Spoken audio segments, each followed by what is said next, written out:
स्वराज्याचे संस्थापक छत्रपती शिवाजी महाराज यांच्या 393व्या जयंतीनिमित्त सोलापूर जिल्हा परिषदेत त्यांच्या विचारांचा जागर झाला। यावेळी गायलेल्या शिवगीतांमधून उपस्थितांच्या अंगावर शहारे आले। छत्रपती शिवाजी महाराजांच्या जयंतीनिमित्त मराठा सेवा संघ जिल्हा परिषद शाखेच्या वतीने स्वानंद प्रस्तुत गरजा महाराष्ट्र माझा या शिवगीत कार्यक्रमाचे आयोजन करण्यात आले होते। प्रारंभी मुख्य कार्यकारी अधिकारी मनीषा आभाळे यांच्या हस्ते शिवरायांच्या मूर्तीची पूजा करून अभिवादन करण्यात आलं। यावेळी अतिरिक्त मुख्य कार्यकारी अधिकारी संदीप कोहिणकर, उपमुख्य कार्यकारी अधिकारी स्मिता पाटील, उपमुख्य कार्यकारी अधिकारी अमोल जाधव, उपमुख्य कार्यकारी अधिकारी प्रसाद मिरकले, शिक्षणाधिकारी सुलभा वटारे, उपशिक्षणाधिकारी महारुद्र नाळे, कार्यकारी अभियंता पारसेकर, समाज कल्याण अधिकारी सुनील खामितकर आदींची उपस्थिती होती। प्रारंभी मराठा सेवा संघ जिल्हा परिषद शाखाध्यक्ष अविनाश गोडसे यांनी संघटनेच्या कार्याची माहिती दिली व सूत्रसंचालन सचिन जाधव यांनी केलं। यावेळी सीईओ आभाळे म्हणाल्या की छत्रपती शिवरायांचे प्रत्येक विचार हे स्फूर्तिदायी आहेत।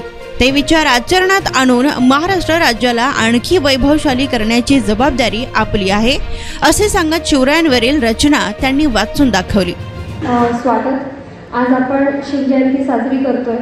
महाराष्ट्राच्या आराध्य दैवत, महाराष्ट्राचेच नाही तर मला वाटतं पूर्ण भारताचे आराध्य दैवत असलेले आपले शिवाजी महाराज ज्यांनी स्वराज्याची स्थापना केली आणि अशा वेळी जेव्हा स्वराज्य म्हणजे काय हेच मला वाटतं त्या काळात माहिती नव्हतं, तर समर्थ रामदासांनी खूप सुंदर अशी त्यांच्यावरती रचना केली होती, ती वाचून दाखवते। त्याच्यात मी सर्वच काही आलं असं मला वाटतं।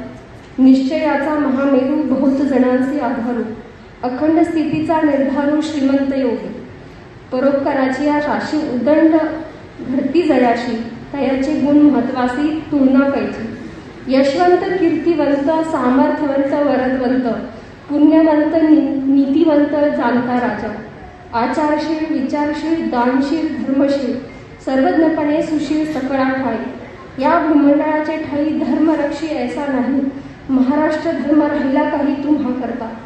कित्येक दुष्ट संहारिले, कित्येकास धाक सुटले, कित्येकास आश्रय झाले शिव कल्याण राजा। तर मला वाटते की आपण लहानपणापासून प्रत्येक गोष्टीमध्ये शिवरायांचे सगळे धडे वाचतो, त्यांचं पूर्ण आयुष्य आपण आपल्या डोळ्याखालून बघतो, आचरण करतो, वाचतो। आणि आत्ताच काही दिवसापूर्वी जाणता राजा शिवगर्जना आपण बघितली, बरोबर आहे ना। म्हणजे इतक्या म्हणजे 500-600 वर्ष ज्यांच्या आयुष्यावरती नाटकं व्हावी, पुस्तकं लिहिली जावी, त्यांचा आदर्श असं कृत्य पण त्यांनी केलं। म्हणजे आपलं एखादं गोष्ट जरी करून जायची म्हटलं तरी होते का, शक्य आहे का आपल्याला? नाही आहे। तर मग इतकं पुण्य त्यांनी कमवलं, इतकं काम त्यांनी केलं। एवढं सगळं करताना पण जेव्हा शिवरायांचा राज्याभिषेक व्हायचा होता तेव्हा महाराज म्हणाले की मला ह्याची गरज नाही, मला नको, कारण की शेवटी हे स्वराज्य स्थापन करावं ही तर श्रीची इच्छा असं ते म्हणायचे। तर अशा वेळेस फक्त आणि फक्त स्वराज्याचा मान उंच व्हावा, मोठा व्हावा, त्याला कुठेतरी एक स्थगिती यावी म्हणून त्यांनी शिवराज्याभिषेक केला। त्याला म्हणतात विचारांची थोरवी। म्हणजे स्वतःच्या ग्लोरिफिकेशनसाठी, स्वतःच्या मोठेपणासाठी त्यांनी कधीच ते वागले नाही, त्यांचं पूर्ण जीवनच तसं होतं। मला मी आता मगाशीच म्हटले की त्यांच्या नखाच्या पायाची धूळ पण आपण नाही हो, आणि ते खरं आहे। आपण जर विचार केला तर आपण कुठेच नाही हो। म्हणून मी म्हणते की थोडं का होईना आपल्यातले ते आचरण आणावं। आज महाराष्ट्राची दुर्दशा होणार नाही याचं सगळ्यात मोठं जबाबदारी आपल्यावर आहे, सगळ्यात मोठं कर्तव्य आपलं आहे, आणि ते आपल्याला जगून दाखवायचं आपल्या आचरणाने, विचाराने, कर्तृत्वाने।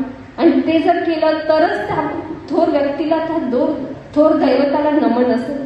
तेच करावं हीच मला वाटते मी सगळ्यांना प्रार्थना करते। धन्यवाद।